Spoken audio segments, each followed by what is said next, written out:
Didn't he also refer to him as a dictator? It was in A there. dictator without elections.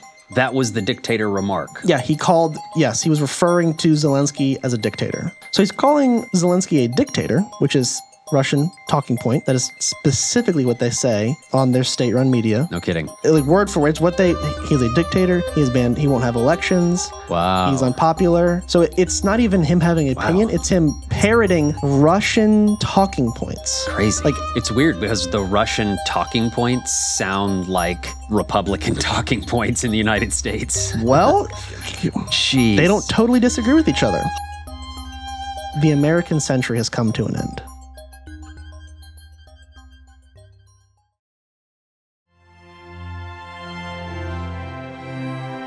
The people of the United States have not failed. They want direct, vigorous action. Actually, I almost feel like we're starting the show right now. Yeah, so Ukraine's Really- what's left, really but starting there's the show. a lot that I have to say. I have some optimism about this. Oh, I have none. A lot of things have changed since last week. Well, then I'm going to give the people what they're here for, some optimism. And I'm gonna give people You're the gonna, black pill. I'm gonna give them. You're going to scare the hell out of them. You're gonna blue pill the audience, and I'm gonna red pill the audience. Man. All right. All right, let's so we need to talk about Ukraine and Russia. see. Yeah, let's go right into it. This is the big story this This is week, big, I think. and I think this is a little more emblematic of the rest of the policy of this administration across all sectors. Okay. Like, I think you can see, this is how they're going to handle other things if they're handling it this way. All right. That's my point. So I'm with you. work from there. So a lot has happened since last week. Last week, all we really knew was like Trump's talking to Russia, but that's it. And nothing else really was being reported. A lot has happened since. So Trump tweets a couple times about Ukraine. A lot of articles come out. I'll start with Trump is much, much more pro-Russia. we're going to start with Pro-Putin. the oldest thing here I have, an article.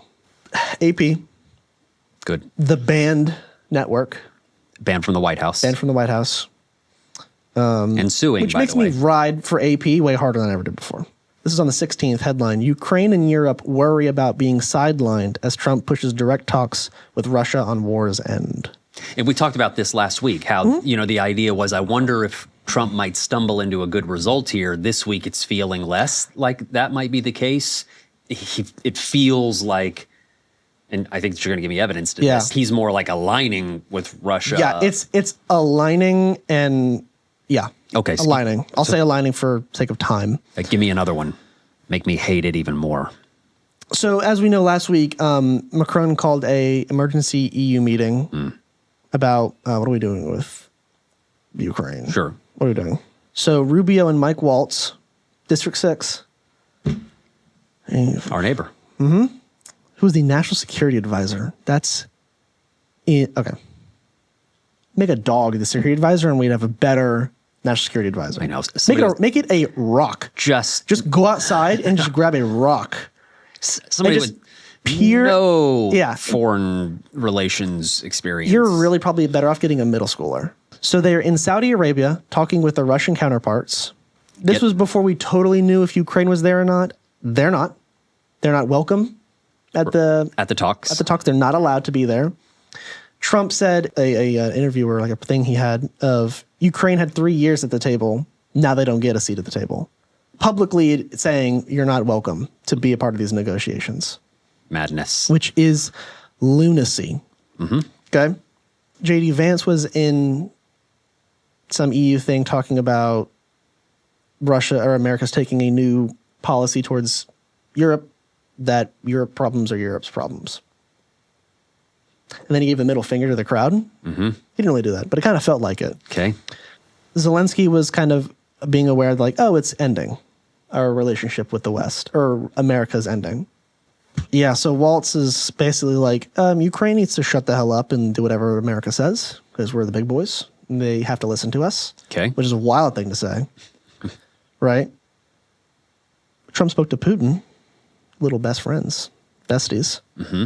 The UK is trying to ride a line here. They don't know what to do because they're European, but they want to be more aligned with America because they left the EU. America doesn't give a shit about the UK. So that's a bit of a weird problem. So this was kind of old news. So I'll move on from it. To Russia and U.S. agree to work toward ending Ukraine war in remarkable diplomatic shift. This is 2 days after. This is the 18th. So they officially started working on talks to end the war in Ukraine without Ukraine present. This is the biggest issue, is Trump's the master negotiator. He, basically on the plane ride or wherever he was going, on the phone before Rubio was even there, was like, yeah, Russia, you can have the Donbass. Russia, yeah, we'll never allow Ukraine into NATO. Yeah, Russia, we will pull back potentially troops from Estonia, Latvia, Poland, Turkey, conceding the farm. Yes. Before Putin even was allowed to reply on the phone. He didn't even text back yet. Trump's like, yeah, we're going to abandon everything. So there was no negotiation. In the war, we'll pull everything out. You can have everything. All of it's yours. We don't care. Gave the farm up before there was even a negotiation. He tweets out, think of it, a modestly successful comedian, Vladimir Zelenskyy, talked to the United States of America into spending $350 billion. Wasn't that much. We didn't spend that much. To go into a war that couldn't be won, that never had to start, but a war that he, without the U.S. and Trump, which is in all caps, by the way, will never be able to settle. The United States has spent $200 billion more than Europe, also not true, and Europe's money is guaranteed. Why didn't sleepy Joe Biden demand equalization in that this war is far more important to Europe than it is to us? We have a big, beautiful ocean, which is capitalized, as separation. On top of this, Zelenskyy admits that half of the money we sent him is missing. He refuses to have elections, is very low in Ukraine polls, and the only thing he was good at was playing Biden like a fiddle. A dictator without elections. Zelenskyy better move fast or he's not going to have a country left. In the meantime, we are successfully negotiating an end to the war with Russia, something only admitted that Trump, again it's in quotes and caps, and the Trump administration can do. Biden never tried. Europe has failed to bring peace, and Zelenskyy probably wants to keep the gravy train going. I love Ukraine, but Zelenskyy has done a terrible job. His country is shattered and millions have unnecessarily died. That's the whole tweet. I wanted to read the whole thing. Didn't he also refer to him as a dictator? I read it. It was in a there. Dictator without elections. So in the Ukrainian constitution, that was the dictator remark. Yeah, he was referring to Zelenskyy as a dictator. Yes. So remember that because I'm going to make a point about that later. So in the Ukrainian constitution, if there is an active war, elections are suspended. It's just a part of their constitution. It's part of their government. That's how it works. He also banned parties. In the UK, by the way, in World War II, when they were getting bombed every night, they also didn't have any elections. Yeah. Not because Winston Churchill's a dictator, but they also were a little busy fighting for their survival. They were busy in bomb. Definitely before America got involved. Yeah. Right. Very common thing. Yes. Okay. So he also banned some parties from participating in politics. These were explicitly and openly pro-Russian. Basically Russian political parties, effectively. Right. That'd be equivalent to the Confederate Party being like, actually the South, not U.S. anymore. Literally the enemy's party. Actually the enemy party. Yeah. So of course they got banned, just like everywhere else. You think Nazi parties were allowed to be in the U.S. in World War II? Nope. Yep. Nope. You went to jail if you did that. Yes. You think that communists were allowed in the United States during the Cold War? Nope. Okay. Very normal. Very normal. Very normal. Very. In the most democratic nations. Yes. So he's lying about how much money we've sent. Europe has sent more aid as a whole, as like an entity. Europe has sent more aid. I think we've sent a little more military aid, and they've sent more financial, food, and things of that nature aid. Yeah. I think nearly double what we have. Wow. So he's calling Zelenskyy a dictator, which is a Moscow Russian talking point. That is specifically what they say on their state-run media. No kidding. Like word for word, he's a dictator. He is banned. He won't have elections. Wow. He's unpopular. So it's not even him having an opinion. It's him parroting Russian talking points. Crazy. Like from Russia, right? It's weird because the Russian talking points sound like Republican talking points in the United States. Well, Jeez. they don't totally disagree with each other. Holy moly. Go ahead. Yeah. Just keep it going. So Trump yesterday claimed that Zelenskyy is not essential to negotiations to end the war in Ukraine. This is not important. I don't think he's very important to be at meetings, to be honest with you, he told Fox. So he wasn't invited to anything. Zelenskyy has said that anything that comes out of the negotiations, he will not listen to because he wasn't there. Sure. So if you want me to listen to something, good for him. We get to be there. Yeah, Zelenskyy is popular in Ukraine. The majority, he's not like 90%. He's over 50%. He's well over 50%. I believe it's like 57, 58. The other talking point that they're pushing, Trump and everyone, is it's a meat grinder. Well, it kind of... Sure. But then there's been like, oh, we need to save lives. And it's in conjunction with Ukraine started this war. Because he said that in the tweet. I don't know if you ever heard that. Mm-hmm. Ukraine started the war. Yes. Yeah, it's in here. Yeah, to go into a war that couldn't be won. That never had to start.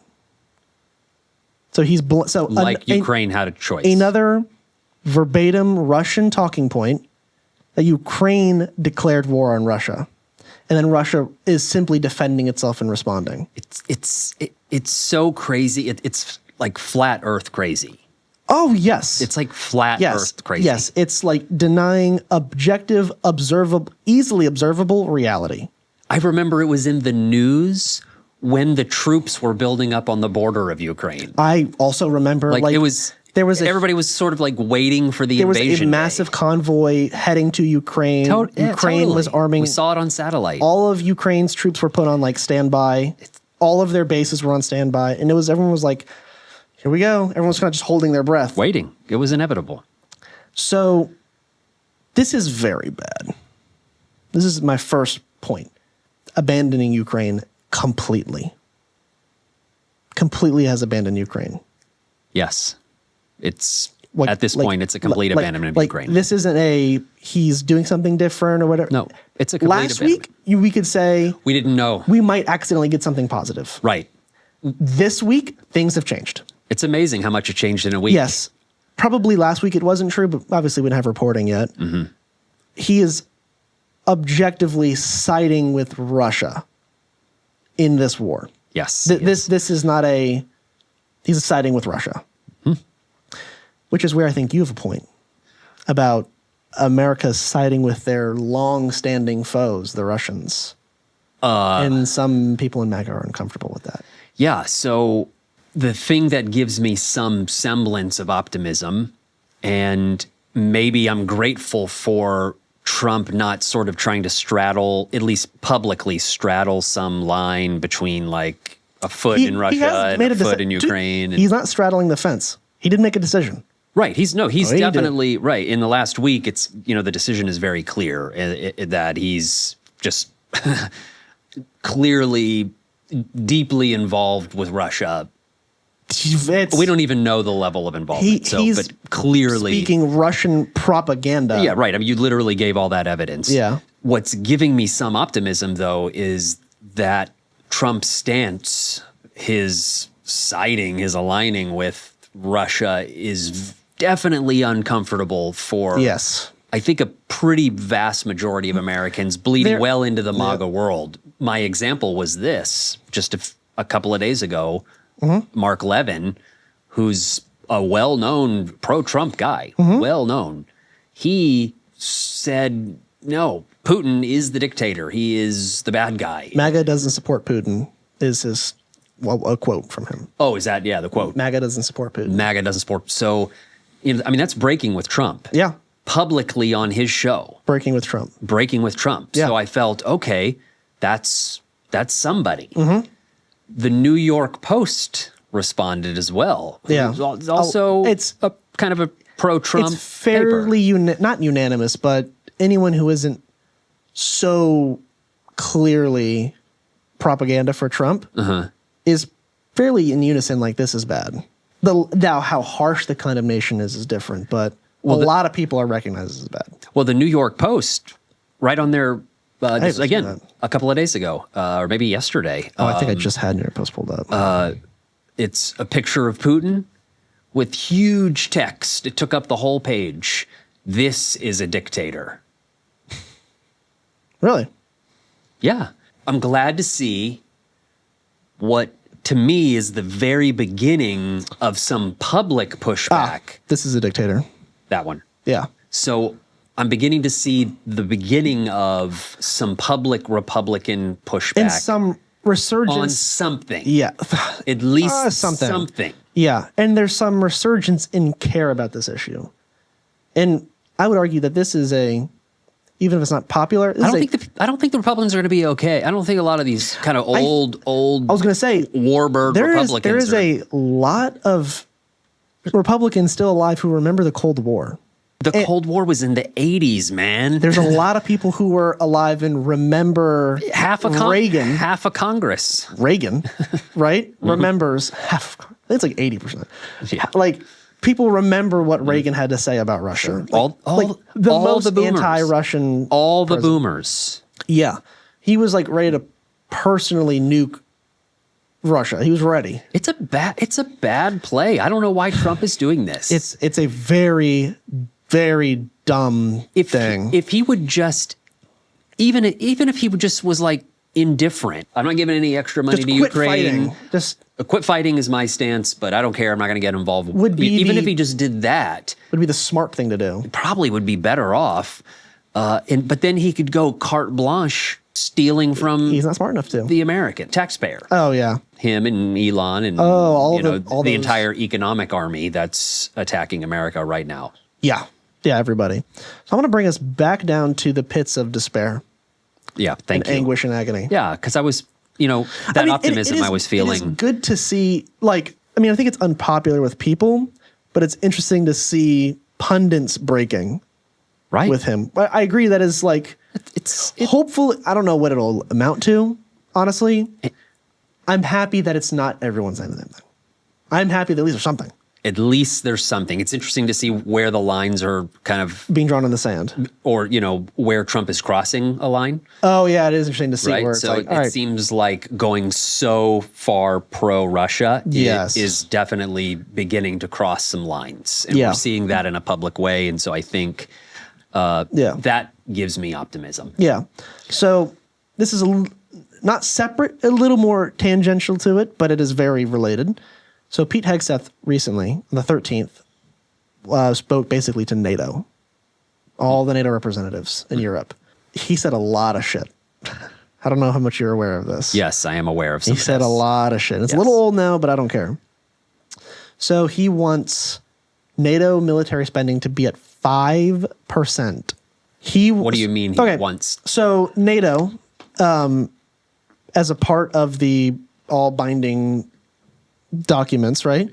There's a agreed upon spending of 2% of your GDP is to be spent on military. Each NATO member must spend at least that. Yes. I'm sure there are NATO members that spend more than that.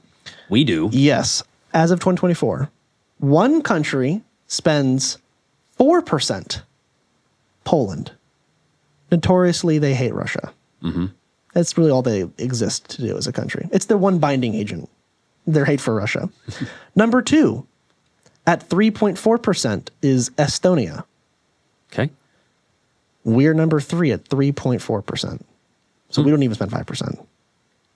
Interesting. Of all NATO countries that spend above 3%, 2, 3, 4, 5. There's 5 countries that spend above 3%. Yes. But he said everyone should be at 5%. Mm-hmm. So he wants everybody to militarize more. Yep. Or he wants NATO to end up being dismantled because... So, above 2%, there's like 20 countries. It's not even all of NATO, right? It's a little more than half, but not even everyone does that. Okay. So he wants everyone to destroy their economies, because that's what it would do. If you start spending, if you more than double your military spending, Yeah. like Germany's spending 2%. I just don't understand France the is point spending of it. 2%. What's the point of that? So Europe's problems are Europe's problems. They're sick of being the babysitter for Europe.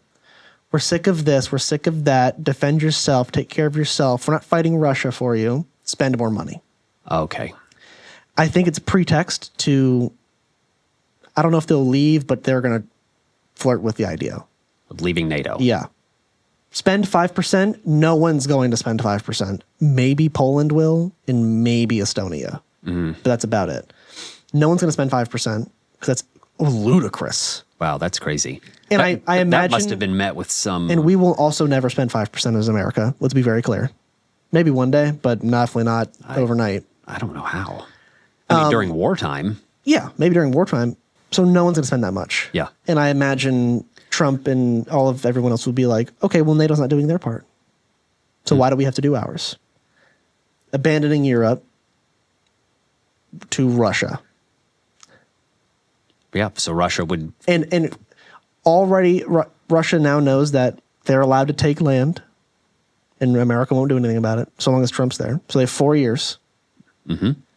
Trump clearly doesn't care. He's handing them Ukraine. So I imagine in Russia's eyes, like, oh, we'll just bulldoze Ukraine. There's another Eastern European war coming. Yes.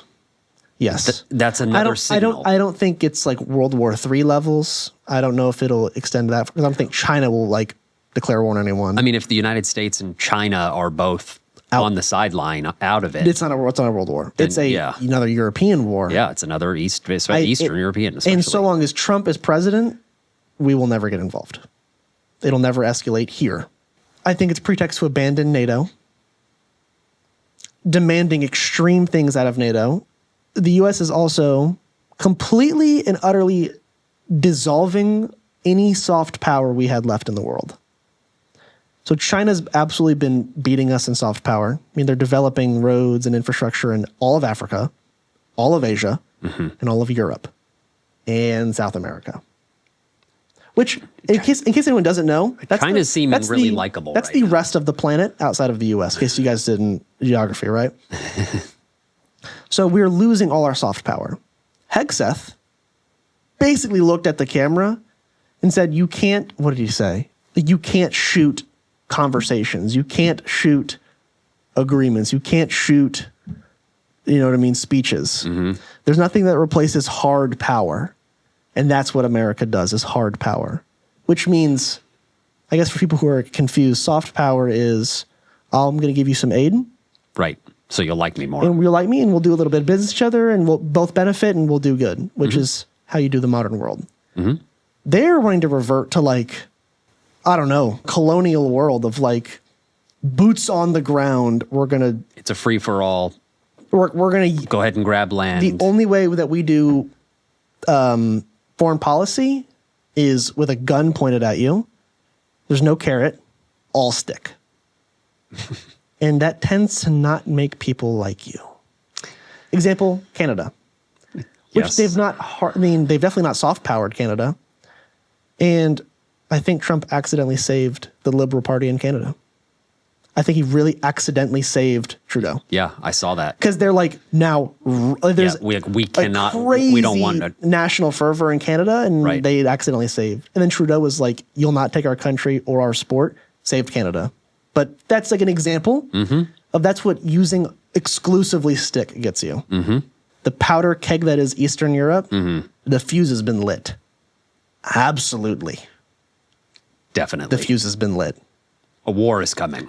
Poland, they hate Russia because they've destroyed their country so many times. And I know there's already borders with NATO and Russia, but God forbid Poland has a border with Russia. Like a real border. I know there's a little piece of land, but a real border. They're going to start just shooting bullets just randomly. It'll be like Gaza. Yeah, it'll make that look like a playground. Like, not to make a joke of it, it'll be bad. We've lost all of our soft power with Europe. They are now just talking to themselves about how to help the situation. That's our biggest ally in the world, is Europe. We've abandoned them. We've made it clear that we're abandoning them. And we're setting up all the pretense to, like, legally abandon them via NATO. Russia now knows they can do whatever they want in Europe, and America won't stop them. China doesn't really care. And so to tie it into the bow that I told you, hit me with it. the American century has come to an end. Ooh, hold on. That's an uncomfortable feeling As an inside American? me. That I don't like the sound of that.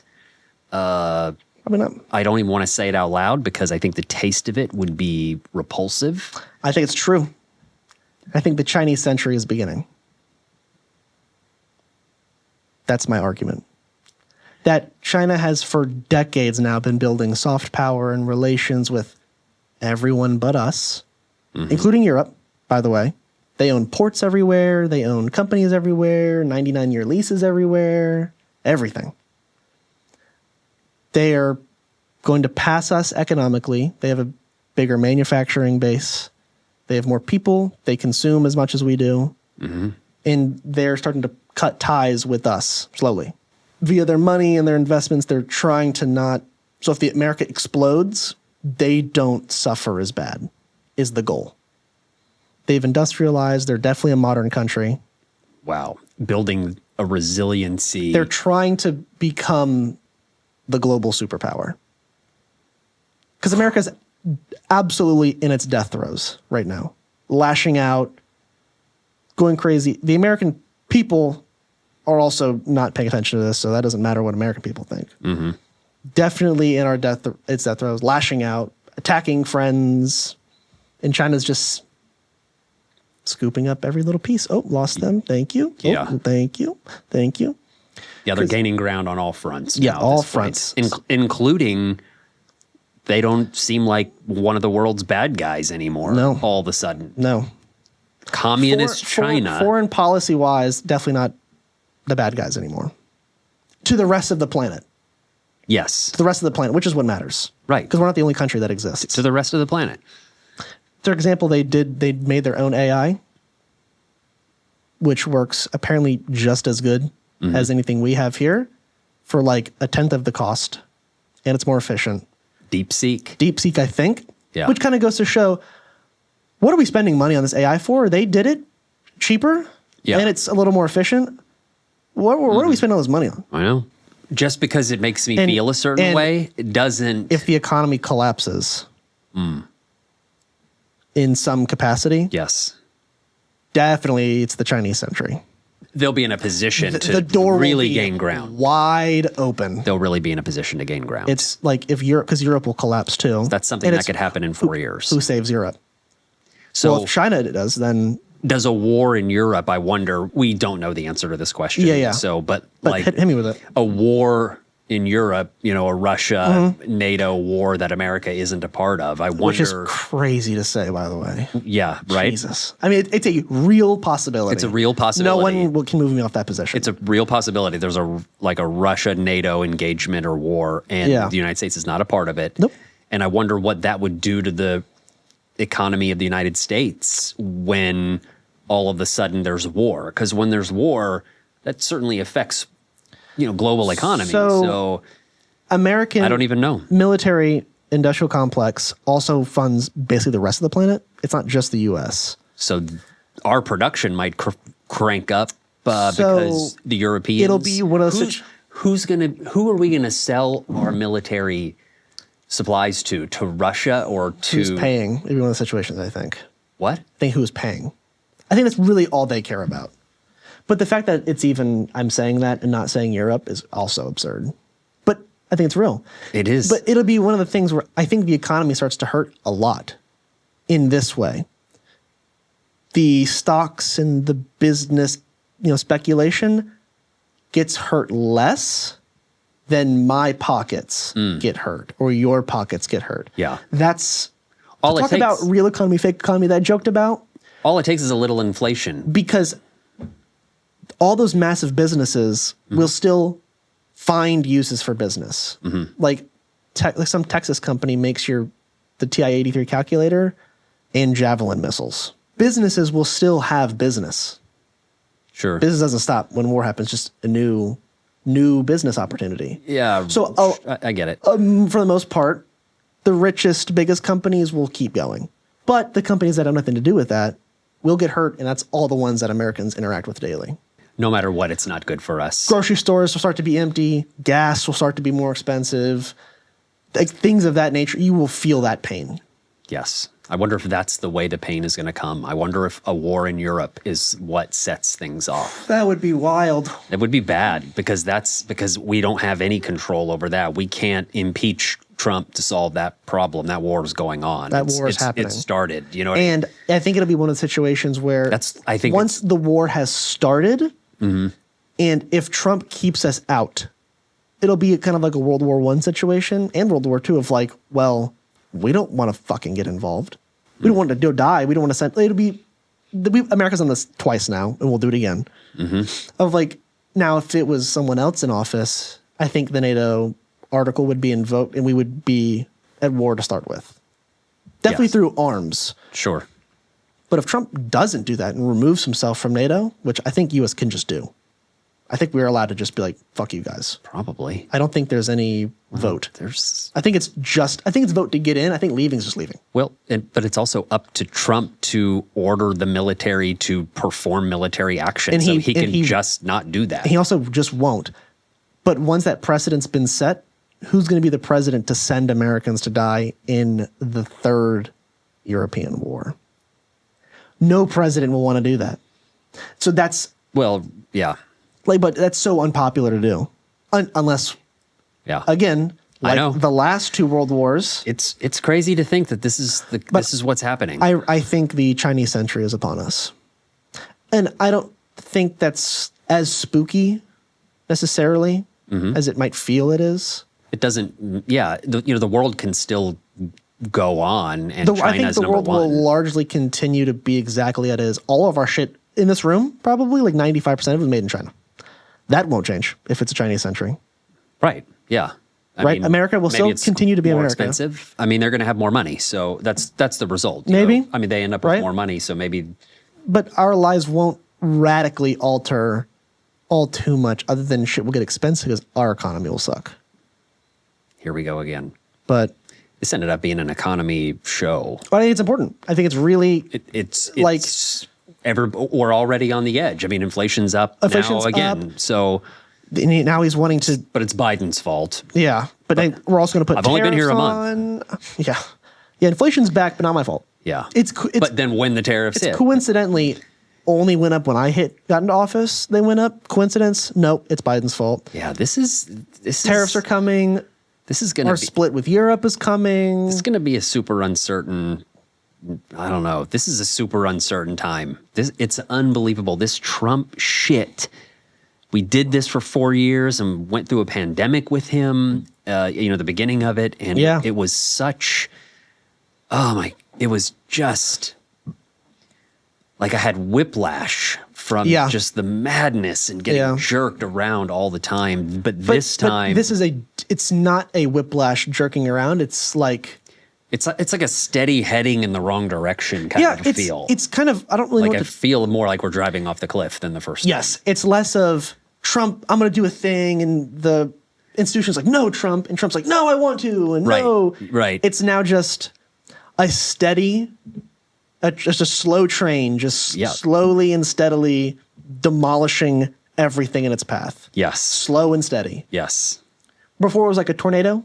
I don't know where it's going to go. It's just going to mess little things up here and there. And this is just like a massive hurricane that's just going to slowly rip apart everything that it touches. The war in Europe thing, I don't know if that'll happen. The Chinese century is upon us. By like one, I'll put money on that. So I'll put money on the Chinese stock market on that because Chinese century. Should we go ahead and start to learn the language? It's a good week, I guess. Kind of a somber note to end it there. I feel spent. I feel sad. I feel. I guess and then you know what?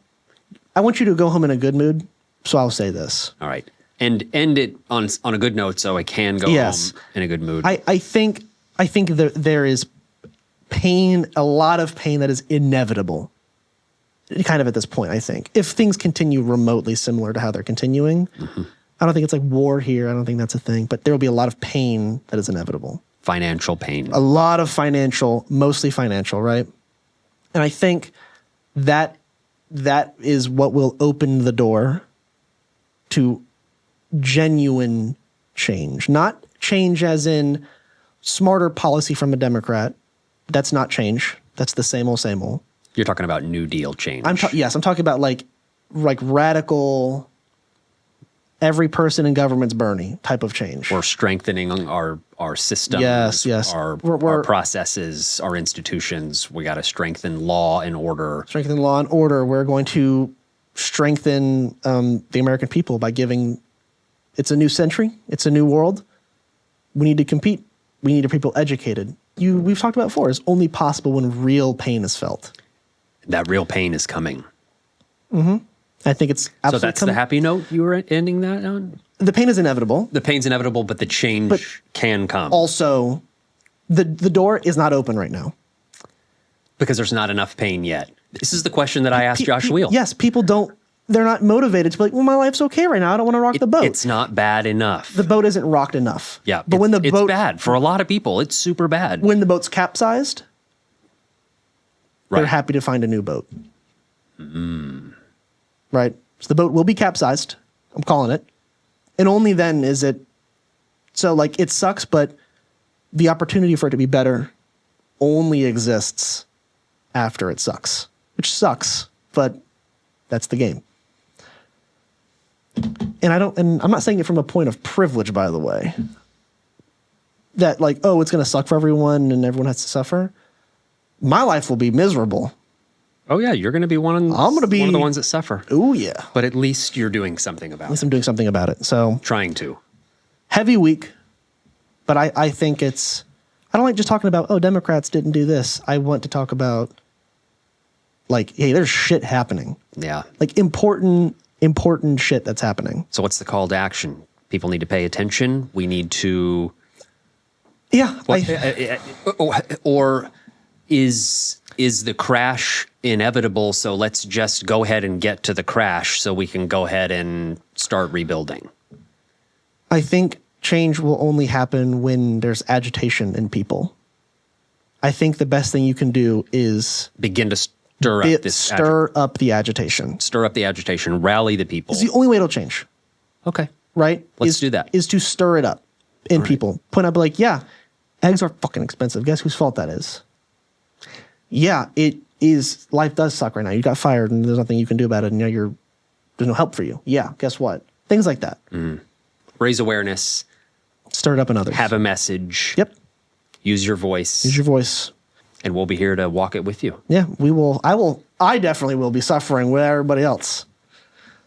Unless you give me money on the Patreon. Oh, is that your Patreon plug? Yeah, the first one. We haven't done that. The first one a week's Patreon. Patreon.com/something.